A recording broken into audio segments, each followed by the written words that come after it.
Yeah, welcome everyone to the first 102 session of the virtual conference for 2024. We've got a great session to start off.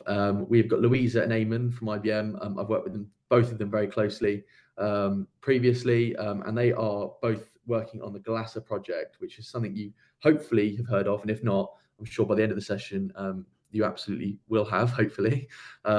So just for some reminders, obviously we've got conference feedback at the end of each session. I will pop that in the chat at the end so we can give these guys some feedback on their session and how they can make it better in the future. They've got an hour, so this session will be an hour. It should literally be starting on the dot as I'm finishing now. So I'm going to mute myself and I'm going to hand it over to Louisa and Eamon. Thank you, guys. Thank you, Lewis. All right. So I'm Louisa Sears. I have a couple of jobs. I've been in IBM for about 10 years. And on one hand, I'm the product manager for Kix TS and some other Kix portfolio products. And on the other hand, I work within the open source community, specifically chairing Galassa at the moment, which all that really means is that I lead the project. I work in between the project and the contributors and the Linux Foundation, an open mainframe project, and then try and keep the project moving, keep bringing contributors in, making sure there's no disputes, those types of things. And then in my spare time, saxophonist and flautist. I like classical music, go to a lot of gigs and read a lot of books. So that gives you a bit of a intro to me. Eamon? Yeah, hi everyone. So my name's Eamon. I'm a software engineer at IBM, and I've been working on the Galassa project for just over a year and a half now. I actually graduated from King's College London in 2022, and I came back to IBM as a grad. In my spare time, I surround myself with games, both playing and learning to make them, and going karting. So yeah, that's Awesome. pretty much me. Yeah, we work quite well together. So if you go to the next slide, the next kind of 45, 50 minutes or so, we've got quite a lot to get through. So we wanted to talk a little bit about what testing means, what it is, and kind of why this feeds into application integration testing and Galassa. So a little bit about Galassa, what it does, why it exists. And really a little bit about where we're at today as an open source project. Then that's kind of my part, and then we're going to flip over to Eamon. He's much more technical than I am, has a lot more familiar with the terminal. So I thought we'd have it in better hands with Eamon. We're going to get some demos. The aim of today's session is hopefully that you can walk away with a little bit of confidence that you could go and download Galassa yourself and run your first test. And if not, then just having an understanding that you can run 30 to 70 tests and mainframe tests without actually needing to know the mainframe. You know, when I first joined Galassa, I really didn't know that much about the mainframe. I knew a little bit about Kix. I'd been in the role about 6 months at that point, but you know, Galassa really is that great entry point, which is the whole point of today's session. So Eamon, if you want to go to the next slide. Thank you. So we wanted to start really with why we test. And I know this sounds like it's something that everyone needs to know, but I think we forget when we're looking at testing, because it can be knocked around in so many different forms, and there are so many different types of testing that I thought it would just be better just to start from ground zero and work our way up with a bit more complexity as we go through the session today. So why do we test in the first place? Well, we want the code to work. That's the main element of testing. We want it to keep working as we continue, building and deploying our applications. We want to keep developing faster, and we want more confidence with the code that we are developing. That's the whole point of this stage of the life cycle. And it can often take a really long time. You know, if you've got lots of complicated applications, if you've got some really difficult middleware or operating system configuration can be quite challenging to get your head around it. And then lastly, we make mistakes. Everyone makes mistakes. And testing is a great way to catch that before it goes into production. So there are kind of different stages that we can work through this with. We've got the unit testing right at the bottom. So that, the best way to look at unit testing is you've got a really solid input and an output at the end. It's isolated components inside your your code, and you really know exactly what you're after at the end of it. So 1 + 1 definitely equals 2. We then, as we get a bit more complicated, you've got kind of functional component testing, and that requires a little bit more integration. So for example, if you're testing something that has kicks and DB2, then you've got, you're testing that system of record at the back end, and you've got two components that are trying to interact with each other. And that creates a little bit more complication, often depending on what exactly it is that you're testing. Depends on the level of variables that you've got. But it really gets more complicated as you go up into the user interface. And one of the big things that I think when I was learning more about Galassa and more about the way that testing works within, especially mainframe environments, I learned that actually most of the testing that organizations are doing are sitting at that bottom layer. They can test the bit that they're doing, and the developers understand kind of the basics around what it is they're testing and they're developing, but actually getting further up that stack gets much more difficult. So testing with a user interface can be almost impossible. Imagine you've got the scenario where you've got a web interface, you've got maybe AWS or Azure running at the same time, and you're trying to validate that with the system of record. It can get really complicated. And I think it feels daunting for a lot of people that I've spoken to. They have level of testing at the moment, but getting to that next stage can be really daunting. And that's what we're aiming to simplify, really, is taking that playbook of tests that you currently have, maybe that spreadsheet or the folder on your laptop that can be quite difficult to decipher. For someone new coming in, looking at your testing environment, they could have absolutely no idea where they would start. I mean, it always made me laugh when I joined, and I learned about the fact that a lot of teams have literal paper folders where they keep their test playbooks. And I've worked in an environment like that many years ago, and I know how difficult it can be to onboard new people and get new people excited about testing their code. So Eamon, if you want to go to the next slide for me. Perfect.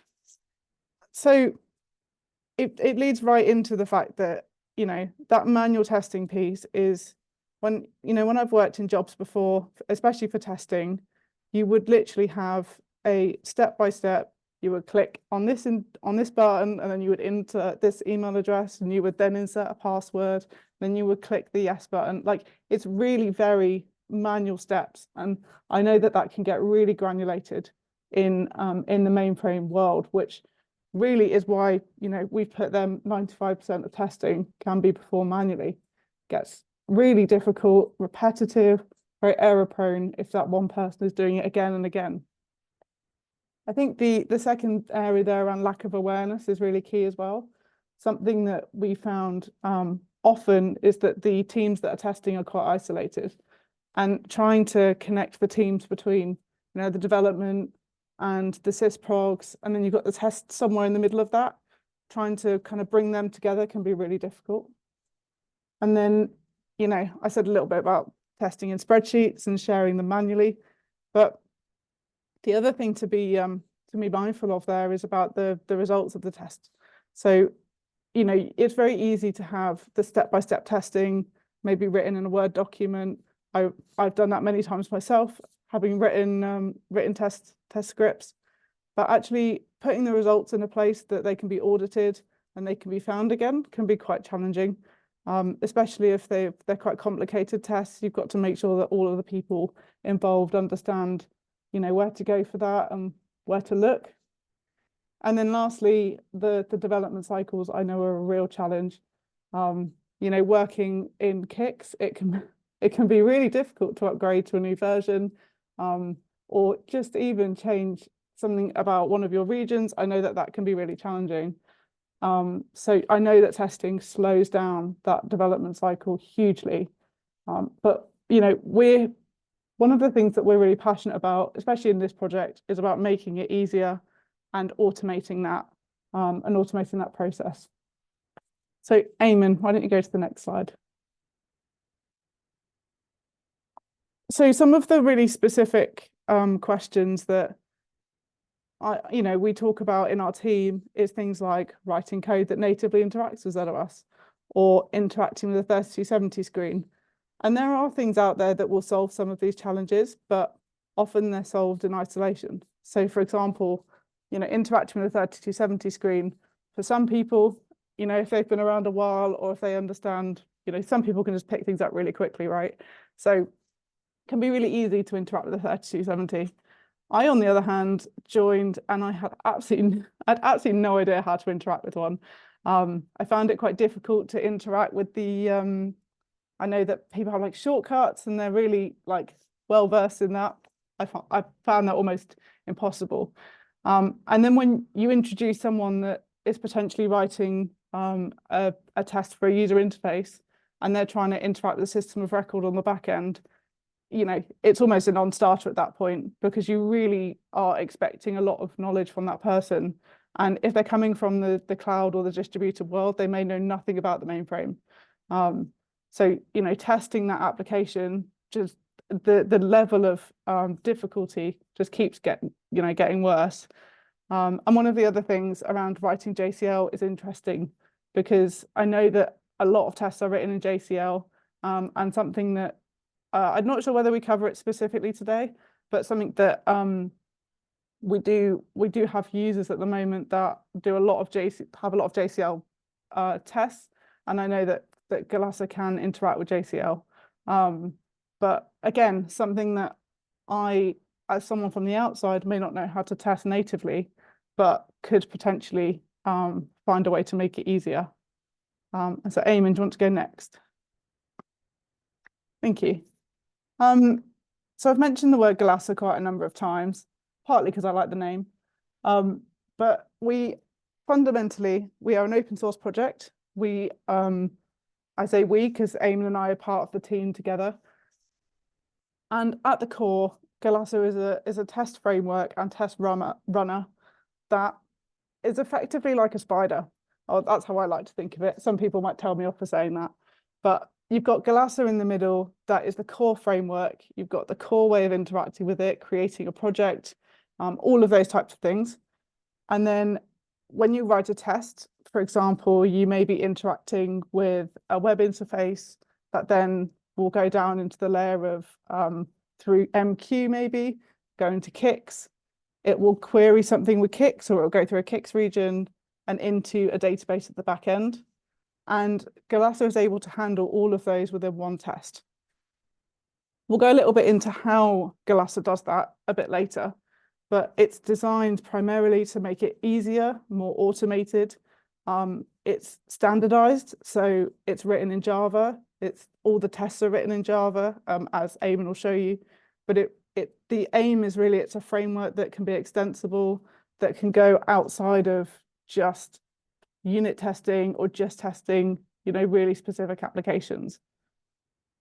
So Eamon, I believe there's another slide after this. Yes. So one of the primary ways that we've been working on this mostly for the past year, is that you can interact with Galassa just as you would interact with VS Code and with the terminal. So all of the demos today are in the terminal. Either you can use it within VS Code, or like Eamon will do, just as a standalone terminal, which means that the CLI makes it easy. It's again standardized in terms of the way that you would interact with any other application outside of the mainframe. So it's designed really to make it easier to interact with these mainframe tests. So I just want to go next slide. So before I pass over to Eamon, we just want to touch on some of the advantages of Galassa. I talked a little bit about it being open source. So we joined the Open Mainframe project back in, this time last year. We've been in there a year now. And it was really interesting joining the open source community because the way that it works is so different to developing proprietary tooling. You know, all of our meetings are in the public. So we run like any other development team would. We have 3 Scrum meetings a week. We chair the technical steering committee, which is what decides the roadmap going forward. What things are we including in that roadmap? What do we want to do in the future with the project? So all of that is all in the open. So anyone can join our meetings. Anyone can go on the Open Mainframe project Slack channel and ask questions. It's really designed to be extensible and something that, again, we keep mentioning stuff we're going to talk about, but Eamon will talk a little bit about how technically you can extend Galassa.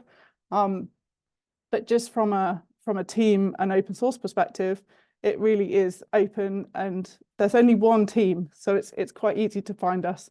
I try and shout about us as much as possible. Not only that though, you know, you've got multiple environments that you can run the test in.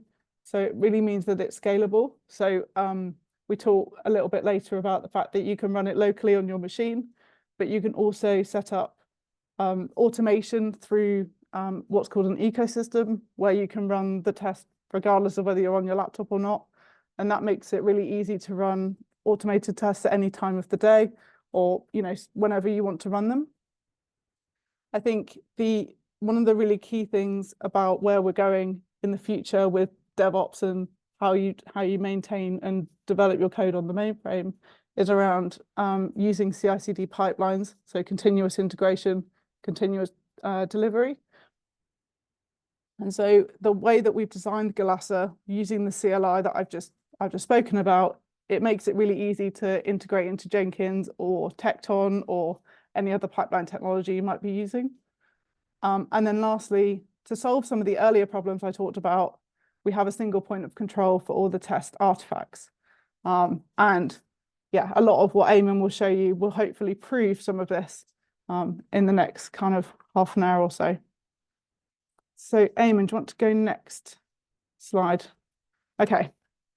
So I want to, obviously Eamon introduced himself, but there's no point in explaining how you can use Galassa by someone that has used mainframe forever. So Eamon, why don't you talk a little bit about your experience joining the project and take it away from there? Sure, yeah, thanks, Louisa. So when I first joined the Galassa team, just like Louisa, I had hardly any real-world experience with mainframe technologies, aside from the IBM Z Explore challenges. Mainframes weren't even mentioned when I was at university, and yet, despite not knowing much about how they actually work, that didn't stop me from being able to write a Galassa test that logged onto a mainframe and just navigated through a CICS region, sort of an application actually running on a CICS region using a 3270 terminal. And again, it won't really stop you doing the same either if you're new to the mainframe. So I guess it might sound sort of daunting at first, but the test that I actually wrote was less than 20 lines of code. And that's primarily because Galassa features what we call managers. So a manager is sort of at its core a Java package that exposes a simple interface for you to interact with a certain technology in your Galassa tests. So if you want to use a 3270 terminal in a test, you'd use the Galassa's 3270 manager. Or if you just want to spin up a Docker container, you could use the Docker manager. Now, managers are written by subject matter experts. So internally, they'll be quite complex. But when it comes to using them, all the complexity around how the managers actually work are hidden behind sort of the exposed interface. So you don't need to actually worry about things like building up a 3270 data stream and sending it to a mainframe. Instead, you'll just need to essentially tell Glasser that you want to type a command into a terminal and hit enter. That's pretty much as simple as it really gets. Now, in terms of so I guess managers, obviously, they're not really integrated into the framework, but instead they actually extend it. So this essentially gives you the ability to actually pick and choose what managers you need for your tests. Glasser provides a lot of managers for the mainframe, covering technologies, obviously, like the ones you see on the screen right now, including Kix, ZOS, and MQ. And all of these managers are published to Maven Central. This means that essentially out of the box, you can immediately start using the existing managers provided by Glasser to actually test your ZOS and hybrid cloud applications. And when it comes to sort of the kinds of things that you can actually do with these managers, the short answer would be sort of a lot. Depending on the managers that you're actually using, you could use managers to, say, for example, monitor ZOS batch jobs, compile and load ZOS programs, write data to a temporary storage queue or TSQ. And what we'll be showing you very, very shortly is how we can actually connect to a Kix region and actually run a few transactions. So yeah, it's really as powerful as you make it, as you sort of write your managers. So going into, I think, the first demo actually, we'll actually start off by setting up our local Glasser environment using Glasser CLI tool called Glasser Control. Then we'll make a new test project that uses Gradle as its build tool. After that, we'll actually start writing a test that connects to a mainframe, sort of logs onto a Kix region, and runs a transaction that should hopefully print out a message, which also gets put into a TSQ. Once we've actually written those tests, we'll configure Glasser to sort of to have the properties it needs to connect to the mainframe before we actually run the test and see it sort of running in action really. So yeah, let's switch over from the actual slides. At the moment, I've actually got my machine ready with Glasser Control, Gradle, and Java installed, along with VS Code for my code editor, as I mentioned, as Louisa mentioned earlier. Now, except for VS Code, these are essentially the tools that you need to actually run Glasser locally. If you don't want to use Gradle to actually build your projects, you can use Maven. So that's the choice is up to you, really. Now, as you can see, Glasser Control is at version 0.32. Gradle is at 6.82, and I'm using Java 11 because at the moment, Glasser doesn't support Java 17 or above, but we are planning on actually adding that support and getting it up to date. So if you want more information on sort of how to actually install these tools, I would definitely recommend having a look at the documentation on glasser.dev, or having a look at the actual official documentation for Gradle or Maven, or whatever tool you want to use. So I guess we can actually start now by setting up a local Glasser environment. And we can do this by using the Glasser control local init command, which I'll just paste in very quickly. And I'll just essentially this flag at the end, I'm turning on extra logging just so that we can see what's happening behind the scenes. So if I run that, we can see obviously it's created a bunch of folders, files, and all the files are within this .glasser folder. If I actually open this up to have a look at what was created, just make this a bit bigger.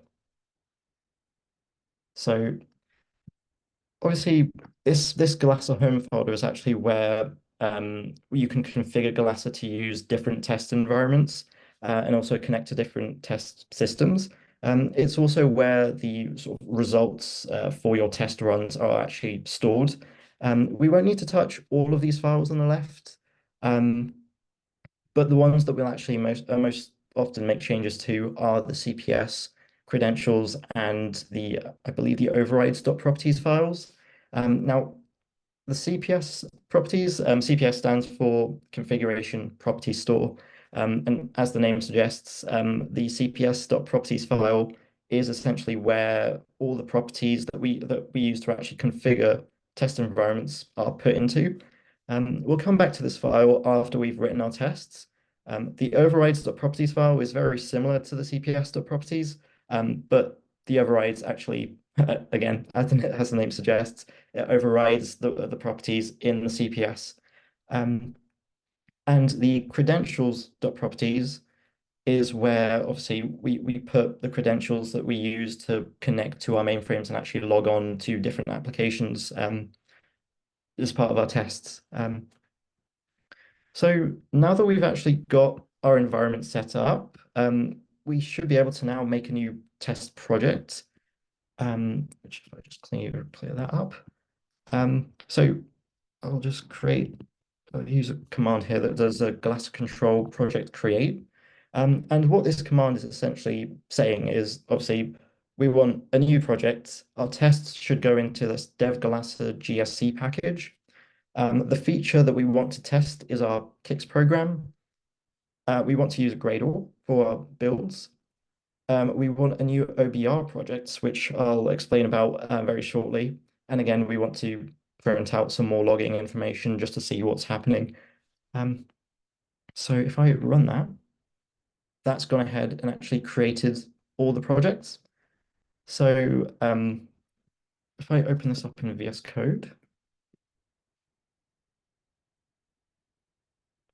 over, make that a bit bigger, cool. So yeah, running that command made a bunch of files in this current folder. At the top level, we've got a settings.gradle file. And this essentially just tells Gradle where to find plugins and what sub-projects should be included when we run a Gradle build. We have a git ignore file, which just essentially tells, I guess, it tells GitHub, it tells GitHub that these files shouldn't be checked in when we actually push them to a GitHub repository. We have two sub-projects, one being an OBR project and the other being the Kix program sub-project, which is actually where we'll have all of our sort of tests that we'll be writing. It comes when you actually run the first sort of project create command, it comes with a few tests, like example tests that simply just do nothing really. And essentially, the build.gradle file is where we sort of define the dependencies, including managers, that our tests need in order for them to build. So by default, the project create command includes the artifact manager, the core manager, and the actual core Galasa framework here. So I'll actually start by building this project using a Gradle sort of clean build command. And we're publishing all the built artifacts to our local Maven repository. So if we run this, it's happy with it. That's good. So I did mention earlier that we created a OBR project. If we look inside this project here, I'll just close that one up. It only has a build.gradle file, and the only dependency is on our actual test project, and it's this sort of bundle dependency. Looking at what was actually built in this build folder, we've got a galasa.obr file. Now, what is all of this OBR stuff? So essentially, OBR stands for OSGI Bundle Repository, and it's used to tell Galasa where to find tests and what packages need to be imported for the tests to run. Galasa tests are actually packaged into OSGI bundles when they're built, which is just essentially made up of a jar file and a manifest file with information sort of about the dependencies that the tests need. So we can see here the actual repository is called dev-galasa. It has a group called dev-galasa GSC. The artifact name is dev-galasa GSC OBR, and the version is 001 snapshot. And down here we've got a bunch of requirements, required packages that we're importing that our tests need.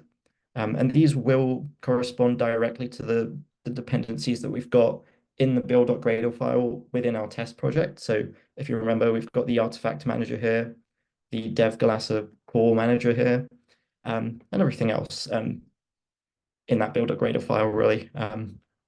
So now that we've got a project that builds, we can actually start replacing these example tests with a real test.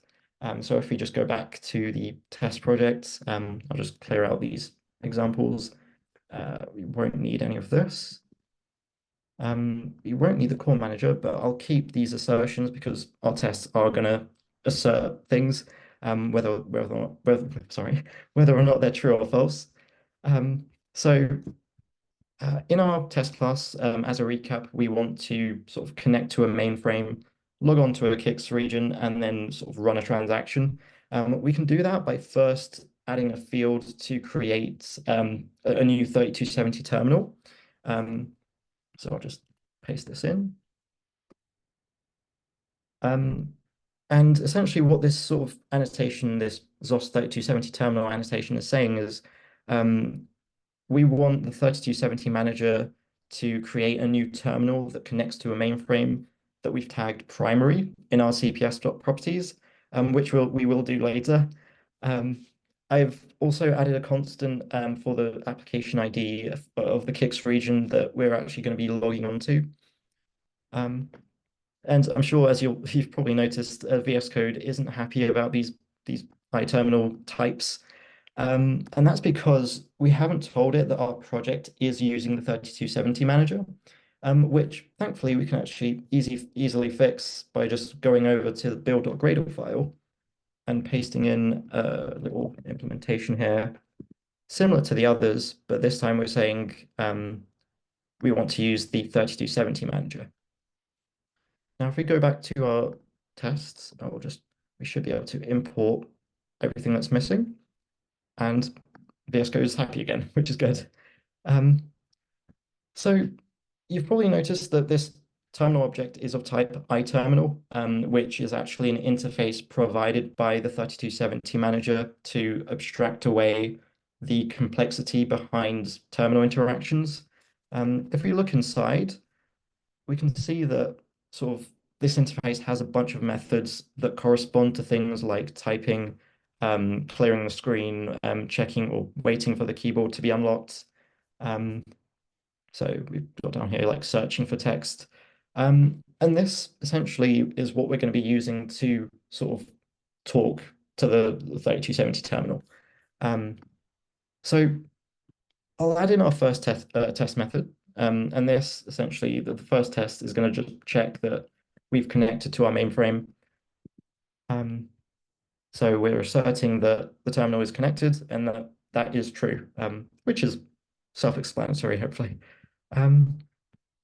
So once we've actually connected, we're going to write another test here that logs on to Kix, to the actual Kix region. So we're going to wait for the keyboard to be ready and sort of unlocked for us to actually type text in. And then we're going to wait for this message to appear. Then once that's sort of done, we're going to actually type this logon Apple ID sort of command into the terminal and then hit enter. And then we're just going to wait for the text to sort of this text message to appear. Once we've logged on, we can then actually run our transaction. So at this point, obviously, we've logged on to the region. We can run our transaction, which is called Jade. And since we're expecting the Hello GSC UK message to appear, we've got an assertion to obviously check the screen for that message.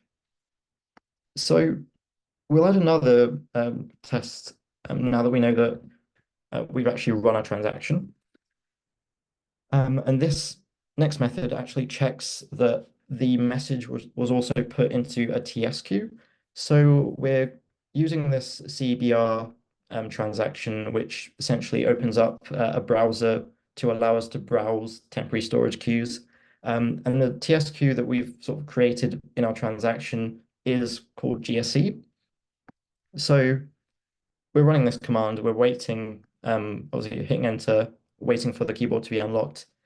And once we've gone to the browser, we're just going to check that this hello GSC UK message is there and it's only contained once in TSQ. Now, finally, we probably also want to clean up this TSQ from sort of our kicks region to avoid leaving things behind after running our tests. So I'll just add in a method that does this. If we go all the way up to the top.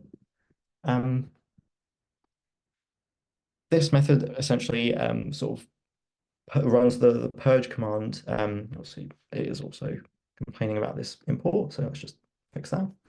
Yeah, so this message, this method goes into the CBR transaction again to browse this GSE TSQ.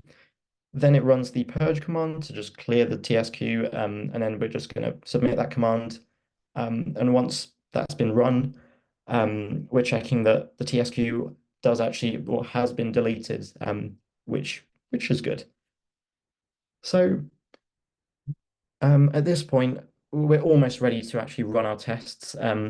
We can first start by rebuilding this project to see if Gradle's still happy with it. And it is, which is good. We also now just need to go to our Glasser home folder and add some properties into our cps.properties file so that Glasser knows the details of the mainframe it needs to connect to. Now, CPS properties are essentially just key value string pairs, which I'll show you in a sec. So I'm just going to add this, add our Glasser home folder into this workspace so that I can see it here. And the properties that we'll be pasting in look like this. So yeah, as I was mentioning, CPS properties are key value pairs, and essentially we're telling Glasser that we've got a 0s image called MV2C, and all these properties obviously are dot separated, so that the very start of these CPS properties usually correspond to the name of the manager, which sort of acts as a namespace, like obviously ZOS for the ZOS manager. There's a 3270 manager is actually sort of a subset of the ZOS manager. So that's why we're actually using these properties here. We're essentially now telling Glasser that we have a ZOS system or image we're tagging as MV2C, which has a set of values for things like its host name, the telnet port, and the sysplex it belongs to. We're also defining a cluster called Plex2, and that has this MV2C image within it. MV2C is also our primary image that we'll use for our tests. As you've sort of noticed here, we've got the primary tag, which corresponds directly to the tag that we've got in our test. And at the end, we've got a set of credentials that are going to be associated with this MV2C image. These credentials don't exist right now, so I'll just switch over to the credentials.properties file to add those in. So they can look like something like this. Essentially, secure credentials have obviously a username or a password, or they can have a token if they're sort of like JWTs, if you will. So now that we've got all the properties set and we're essentially finally ready to run our Glasser test, we can do that using a Glasser control run submit local command. So if I take this command and talk through what this is going to do. So first we're telling Glasser that we sort of what OBR projects we want to use. In this case, it's given as a Maven artifact. So first it's the artifacts group, the artifact name, and the version, and /OBR right at the end, just to say that this is an OBR project. Then we've got a little class parameter, flag here that tells us what test class we want to run. In this case, we're running the dev Glasser GSC Kicks program a package, and within this package is our test class, which is the test Kicks program class. So if we actually run this command, it should pass.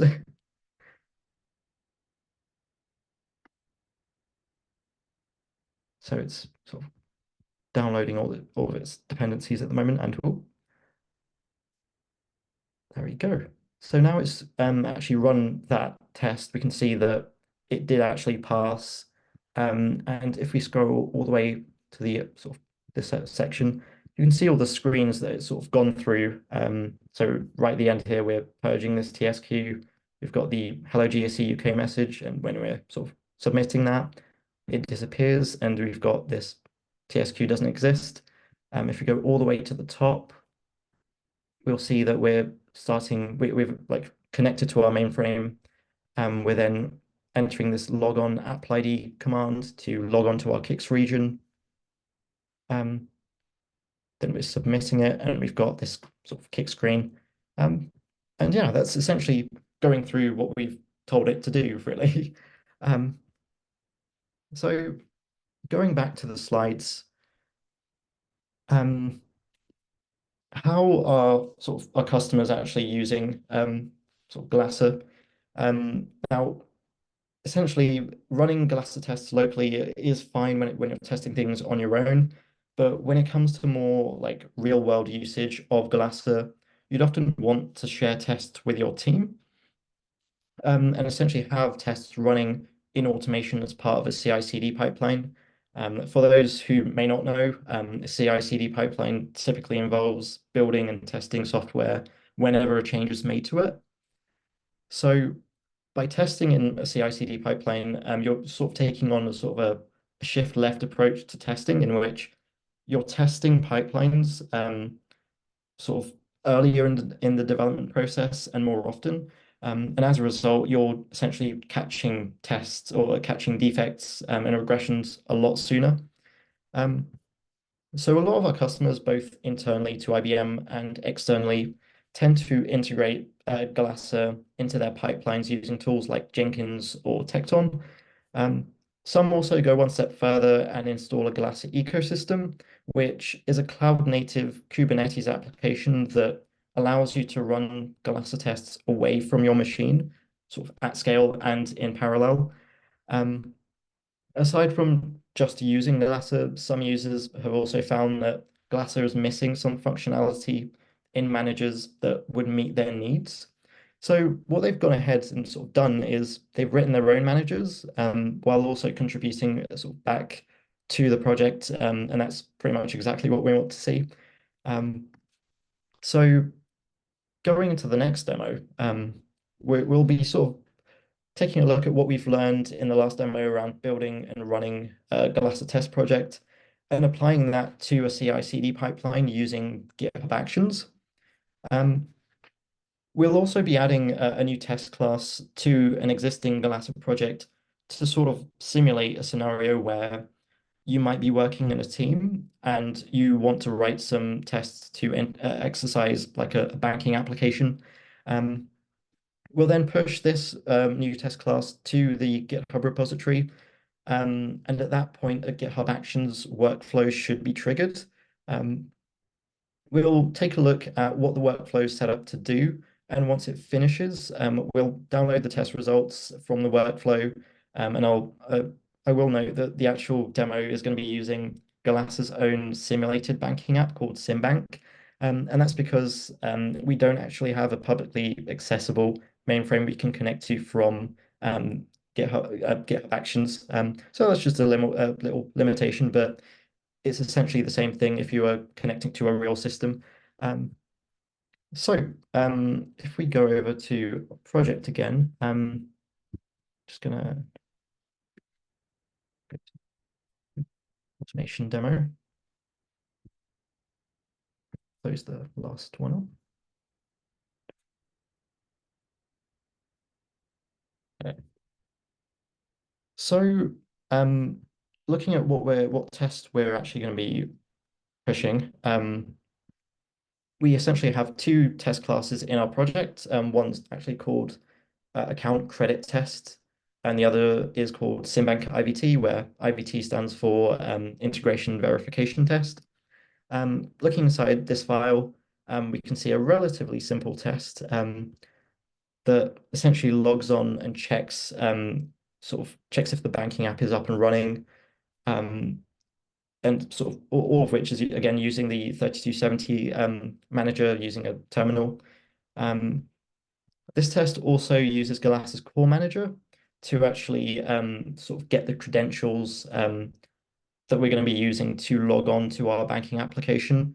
So we're using this get credentials call here. It then sort of goes on to register the password of our sort of credentials as confidential text. And what this does is it essentially masks the password so that it isn't leaked in any of the test's logs or the PNG images that get generated. If we actually have a look at the images that were generated in the last demo, we can see we have a look at the RAS. So opening these artifacts, we've got PNG images of all the interactions that we've sort of gone through. So logging onto the region and everything. So by sort of masking the password in these images, obviously it won't be leaked anywhere else, which is always good.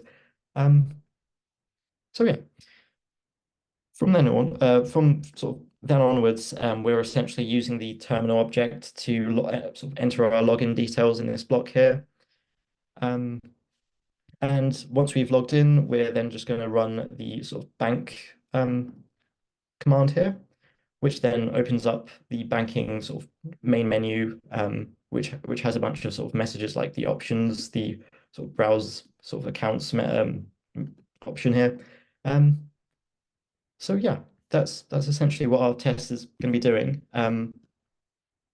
Now, if we actually go ahead and push this test to our repo, just do a git commit and then a git push.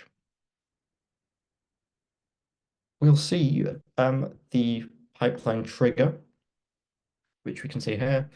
And essentially what this pipeline is going to do is pretty much exactly what we did on our local run. It's going to start off by sort of setting up the requirements. So like Java 11 here, setting up Gradle, cloning some repositories and actually running the build sort of Gradle build command.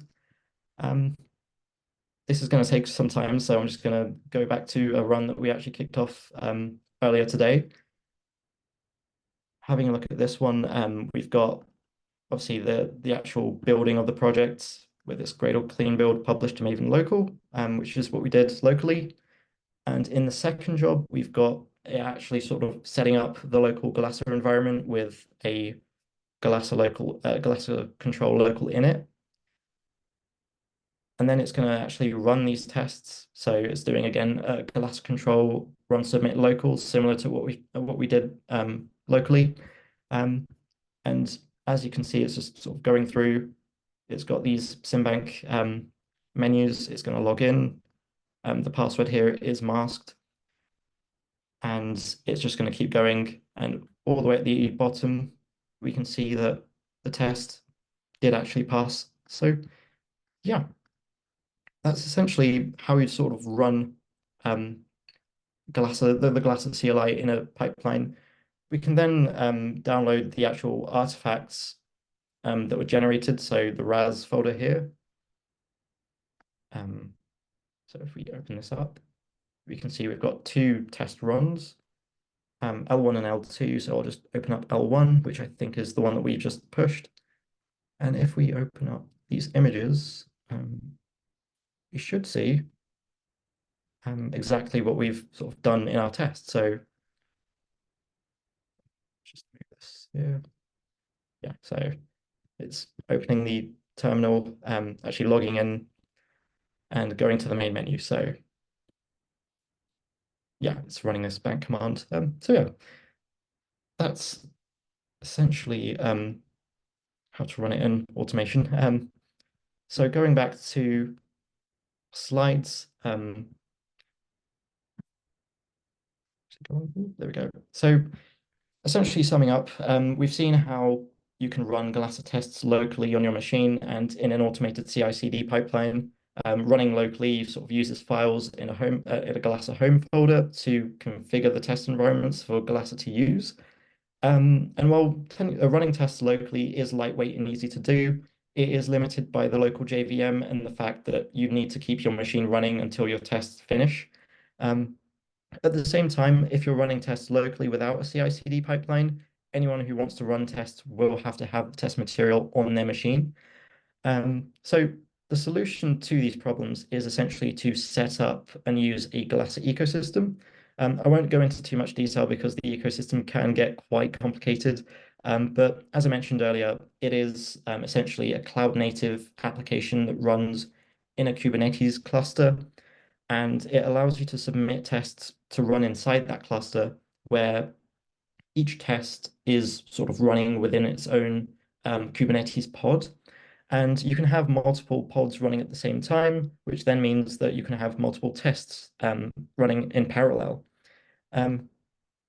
Now, when it comes to submitting tests in an ecosystem, you don't actually have to have any of the tests on your machine. Instead, Galasa sort of grabs tests from a remote Maven repo, which then you can sort of use the Galasa CLI tool to submit tests to an ecosystem by just pointing to that Maven repo, which then opens the door to actually submitting tests in a CI/CD pipeline, just like what we did with the local tests, but for an ecosystem essentially. So in terms of what we've been doing recently, we've been releasing new versions of Galasa every 2 months or so. And in the most recent release, which is 0.32, we've added some new functionality around the ecosystem and Gherkin support for local runs. So if you want to actually reset or cancel tests that are running in an ecosystem, you can do so with the runs cancel or runs reset commands. In terms of actually running Gherkin tests sort of locally using Gherkin feature files, you can pass the -- Gherkin flag into the run submit local command, and that will just kick off those Gherkin tests. And we are hoping to release 33 very soon. So there are going to be there'll be more functionality around the ecosystem, and of course more bug fixes. So yeah. I hope, obviously, I know we're coming to the hour. I hope the session has actually inspired you to actually try out Galasa yourselves and play around with it in your own environments. If you want to learn more about Galasa and how to set yourself up to use it, do go to the galasa.dev website and look at the docs. You can download the CLI and have a look through the Galasa source code. If you want to help us grow the project, you can always contribute back by raising issues, fixing bugs, delivering new functionality, or anything else. And you can reach out to us on Slack within the Open Mainframe Project's sort of Slack channel, and even attend our meetings on Zoom, since they are also publicly sort of held. So in terms of learning more about the ecosystem, I know that we sort of touched on it, but we didn't go into how it works. There is a lot more to learn. So if you do want to learn more about it, I would definitely recommend going to Will and James's session on Thursday at 10:30 a.m. But I think from us, that is everything we have for today. Thank you very much for your time. This was the first time I've spoken at a conference, so I hope you enjoyed and learned something new. The only thing that we do ask, obviously, if you can provide us with any feedback, that'd be really good. We are going to look at all the feedback that we get so that we can just sort of keep improving the session every year. But yeah, before we end, I think we do have time for questions, so feel free to ask. Thank you. Thanks, Eamon. And our emails are up there if you have any other questions that we don't have time for today. I can't see any in the chat at the moment, Eamon. Nothing's come in the chat. If anybody does want to ask a question, whether that be in the chat or over the microphone, if you want to pop it in the chat that you want to, I can unmute you, or you can type your question for Louisa or Eamon. We have a few minutes left for questions. Whilst people decide if they're going to ask a question or not, if you can, I have put a message in the chat with a link to the conference website where you can fill out a feedback slip for this session. Like Eamon said, obviously it'd be great to get as much feedback as possible so they can improve their session. But to be honest, absolutely great first session, guys. Really informative. And Eamon, you wouldn't have known it was your first ever session. So well done. But yeah, just the QR code on the screen there. We have got a message in chat. Okay, got some feedback. Thank you very much. Yes, if you can fill the feedback in, that'd be absolutely great. And then the next session on the 102 track is in half an hour's time with Joe Winchester, all about Zoe, I think it is. So I will leave you there. Thank you, guys. Thank you so much. Thank you.